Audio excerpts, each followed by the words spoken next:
apple juice, Coca-Cola, beer, and the Pacific Ocean. Just impure water, chemicals in solution. Today on Science Without Walls.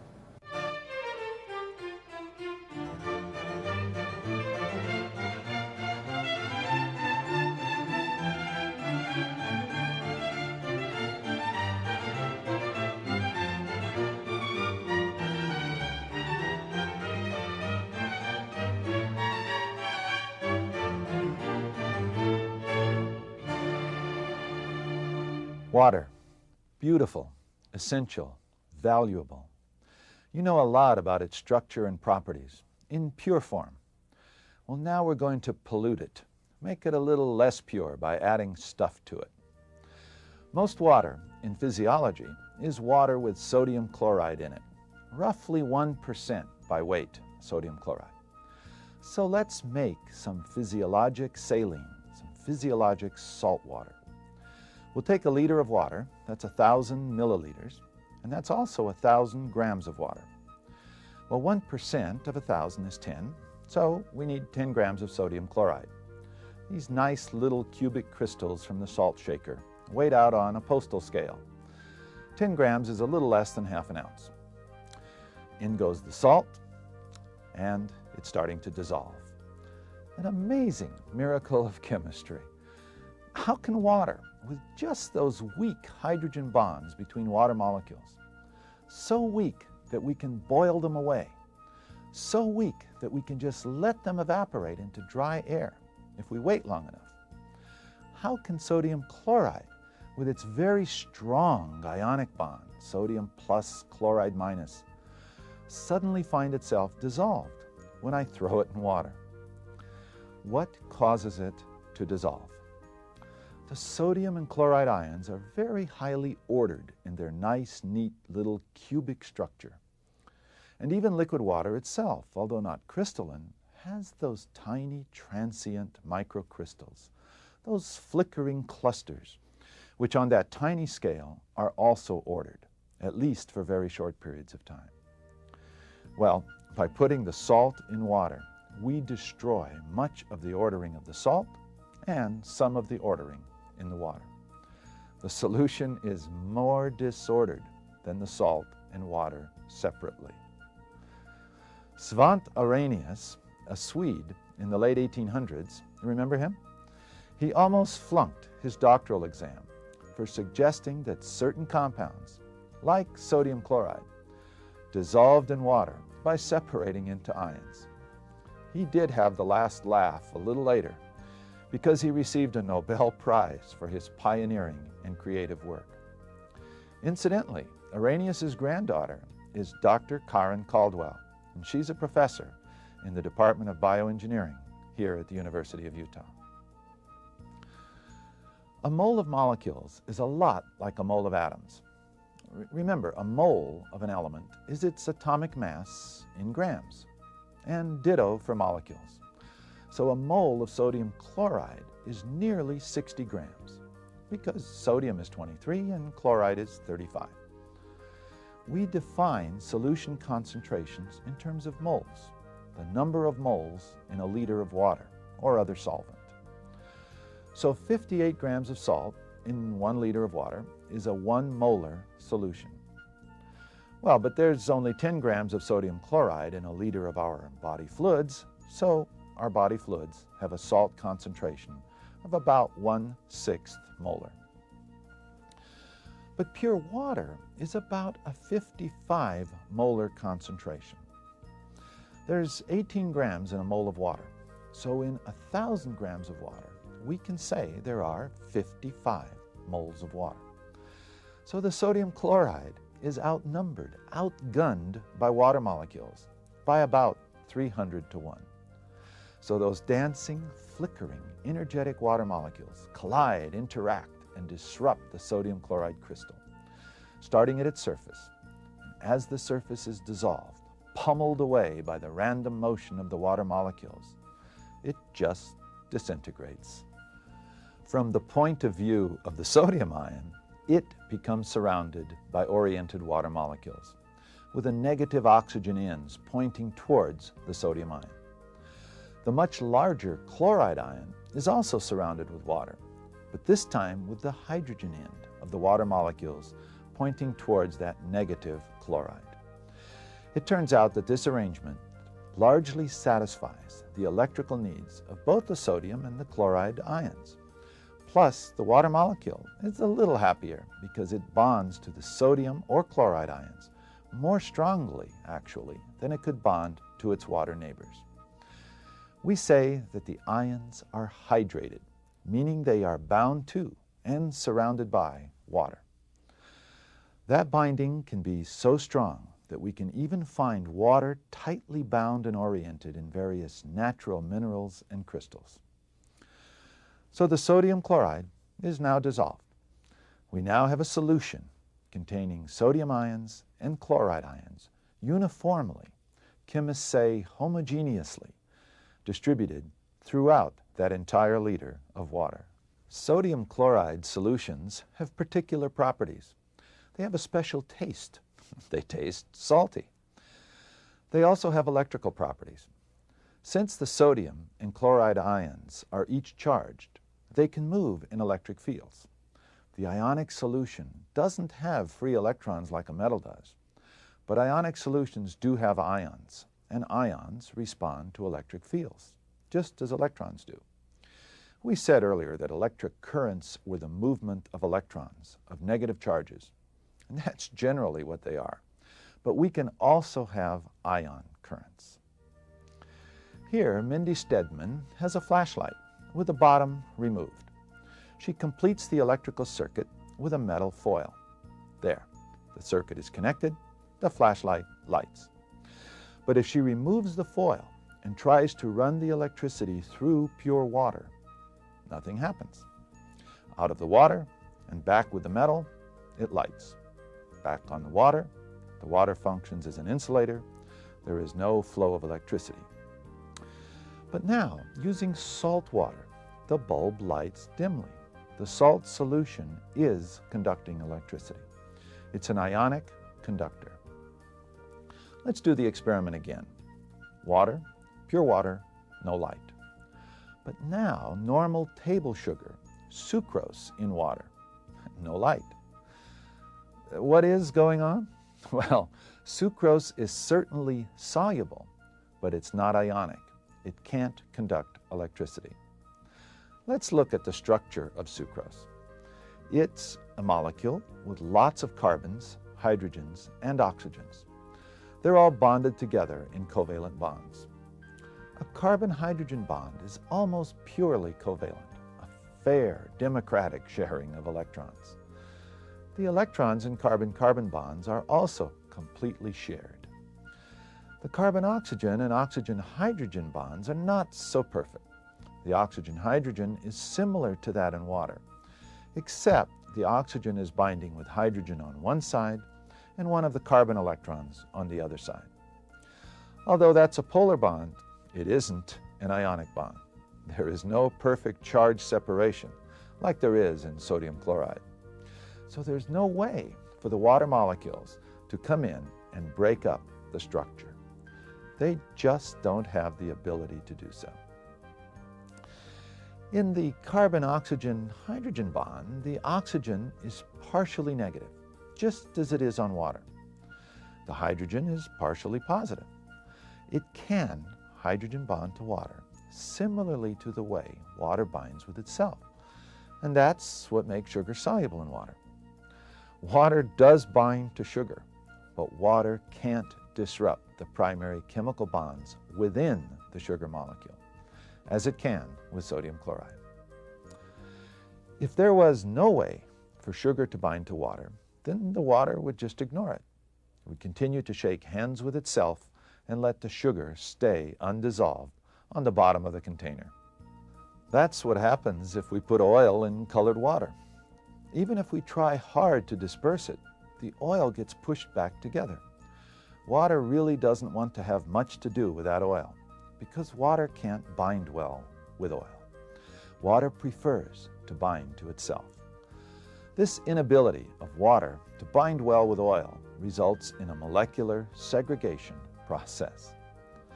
But water can bind with sugar, using the molecular handshaking, the hydrogen bonding, which helps produce its solubility.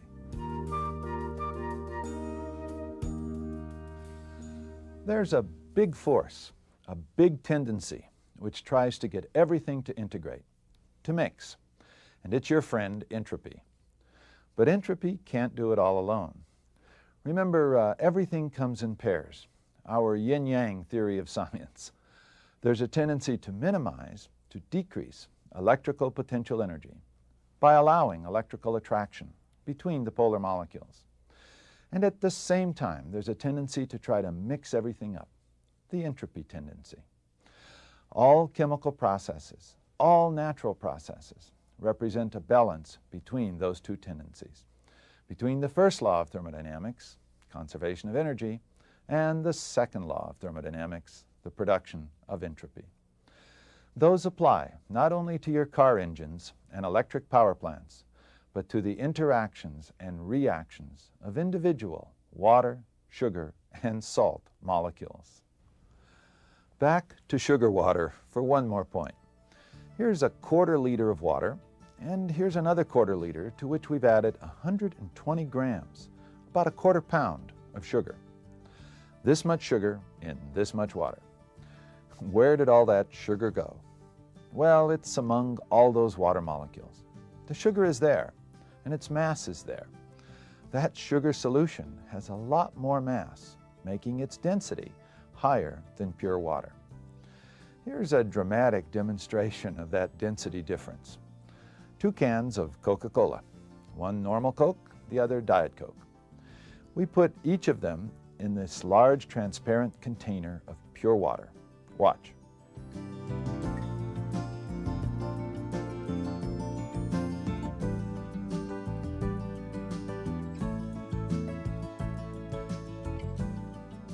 Cool. Why? Well, the normal Coke is heavier, denser, because the sugar in it has a lot more mass than the small mass of the NutraSweet in the Diet Coke. Solutions can have dramatically different densities. Let's go to a different kind of solute, isopropyl alcohol and 30% water. That's rubbing alcohol. It's called an alcohol because it has one of these OH groups. Sucrose, a sugar, is an alcohol too. In fact, in a sense, it's many alcohols because it has many hydroxyl groups. But sugar has very different properties than rubbing alcohol, or of ethyl alcohol, the alcohol in alcoholic beverages. 3% in beer and about 10% in wine, and up to 50% or so in hard liquors like gin, vodka, or rum. And this is methyl alcohol, which looks superficially similar to ethyl alcohol. Ethyl alcohol in excess makes you drunk or tipsy and greatly slows down or compromises your reactions and response times. Bottles of beer, if one of those bottles should happen to fall. But methyl alcohol, which looks similar, is deadly toxic. So subtle changes in the chemistry, in the structure of molecules, can lead to very dramatic changes in their properties, particularly their biochemical properties. So the next time you put a little salt on your food, think in terms of solute, solvent, and hydrogen bonding terms, and energy and entropy.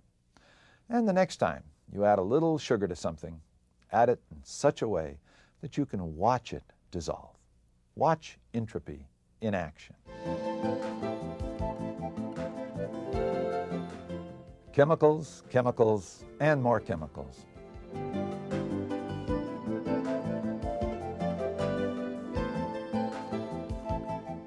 Our natural and man-made worlds are full of chemicals. Water's a chemical. Salt, or sodium chloride, is a chemical.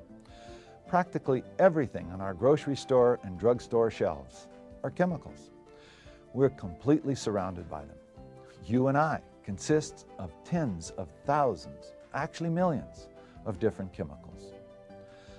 The word chemical gets a lot of bad press.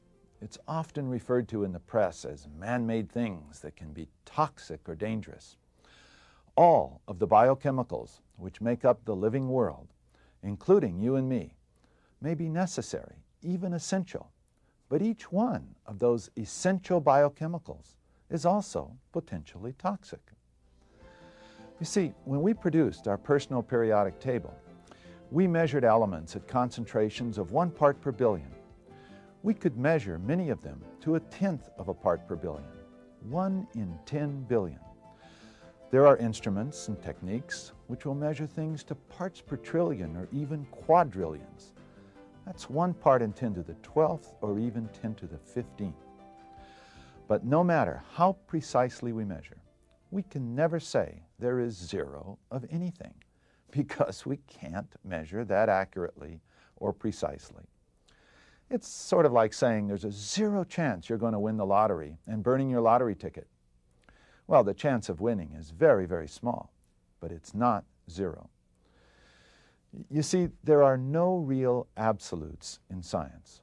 There is no such thing as a 0 concentration of anything, at least not in our real world.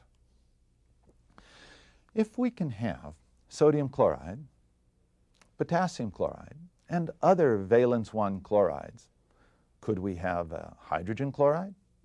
Sure, we can. In fact, it's a very important industrial chemical, hydrochloric acid. It's an acid because it has that lone hydrogen proton in an ionic bond. And because it's in an ionic bond, like sodium chloride, it dissolves in water. Each ion, including the hydrogen ion, surrounds itself with water molecules. We're now going to measure those lone hydrogen protons at the part per billion and part per trillion level without using a $500,000 instrument, but with only a piece of paper. We saw earlier that hydrogen is special. The hydrogen ion is unique because it's so incredibly small. In pure water, there are even a few free protons. Since almost everything in chemistry is statistical, every once in a while, a very few water molecules are dissociated, split apart into H plus and OH minus. That OH minus is also a bit special. It's called the hydroxyl ion, hydro for hydrogen and oxyl for oxygen. OH minus ions are alkaline, basic in character. Sodium hydroxide is NaOH. You may have some in your kitchen as Drano or some similar strong, basic or alkaline product. NaOH dissociates in water to form sodium cations and hydroxyl anions. If we add HCl, an acid, to NaOH, a base, we form water with sodium and chloride ions left over. There is a very special balance between H plus and OH minus in water. Chemical equations always refer to a balance or an equilibrium. If we were to increase the number of hydrogen ions in the solution, the number of hydroxyl ions in the solution, or both, increasing the concentrations on one side of the equation pushes the reaction, the equilibrium, the other way. Look at the length of the reaction arrows. Think of it as an increased chemical pressure on one side forcing a flow or a reaction in the other direction. Reactions are always in balance, and for water, the balance is normally H2O and about 1 in a billion water molecules dissociated into H plus and OH minus. This balance between water, H plus, and OH minus is so important in a wide range of chemical, biochemical, and industrial processes. So we've given it a special name. We call it the pH. The letter P comes from an old word which stands for concentration, and H, of course, stands for hydrogen ion. But we can't really talk about hydrogen ion without talking about the hydroxyl ion. High base means low acid. High acid results in low base. When the two are in roughly equal amounts, then we say the solution is neutral, or the pH is about 7. What is a pH of 7? Well, it means that the solution is 10 to the minus 7 molar in hydrogen ion. 10 to the minus 7 moles of hydrogen ion in 1 liter of solution. Well, since you know the log of 10 to the 7th is 7, you've already figured out the definition of pH. pH equals the negative log of the hydrogen ion concentration. We put the minus in there only because we prefer to work with positive numbers rather than negative numbers, to keep it simple. If only about 1 in a billion water molecules are ionized to H plus and OH minus, that corresponds to a molarity of roughly 10 to the minus 7, pH of 7. A lower pH number means a stronger acid solution, more hydrogen ions. A higher pH number means a basic or alkaline solution, more hydroxyl ions, a lot less hydrogen ions. The hydrogen ion is very energetic, very reactive, so acid solutions tend to do chemistry. They dissolve metals. Base solutions are also very reactive. We say they're caustic, and they dissolve many kinds of organic materials by breaking up the chemical bonds. Strong acids and strong bases are both highly toxic and dangerous solutions and must be used with the greatest safety and care. Although we have instruments to measure pH, called pH meters, we also have very easy and inexpensive paper meters. You've heard the term a litmus test. Well, litmus paper contains a plant chemical which turns red in acid or blue in base. The litmus test is a test to find out if something is acidic or basic. The problem with litmus is it doesn't tell you how acidic or how basic. But modern pH paper does by using special dyes, colored organic compounds, which change color with hydrogen ion concentration. Such pH paper is pretty cheap. You can buy it in any tropical fish shop because the pH of an aquarium is pretty important to the health of the fish. It's also important whether the soil in your backyard is alkaline or acidic. It determines the kind of fertilizer you might want to apply, and even the kind of plants that will do well or not do well. We'll conclude with a little pH lab work. Here's some kitchen stuff and some pH paper. Acid or base? And how much? Some oranges, lemons, vinegar, sodium bicarbonate or baking soda, perhaps some tea, coffee? You're on your own. See you next time.